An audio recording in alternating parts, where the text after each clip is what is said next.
Class 11-এ তুমি যদি pure science নিয়ে পড়াশোনা করতে যাও তাহলে তোমার সাবজেক্ট থাকছে বাংলা, ইংলিশ, এটা হলো কম্পালসারি।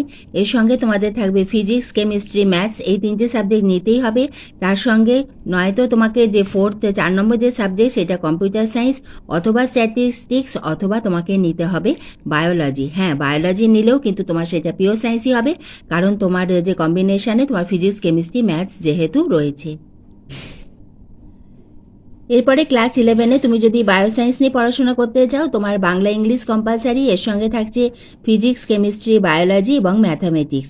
এবং ম্যাথামেটিক্সের বদলে এখানে আমাদের ফিজিক্স, কেমিস্ট্রি, বায়োলজি কম্পালসারি এবং ম্যাথামেটিক্সের বদলে তোমাদের কিন্তু কম্পিউটার অ্যাপ্লিকেশানও নিতে পারো।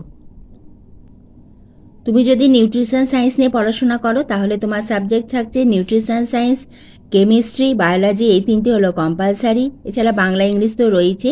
এছাড়া তোমাকে নিতে হবে কম্পিউটার অ্যাপ্লিকেশান অথবা সাইকোলজি অথবা ম্যাথামেটিক্স অর্থাৎ অঙ্ক।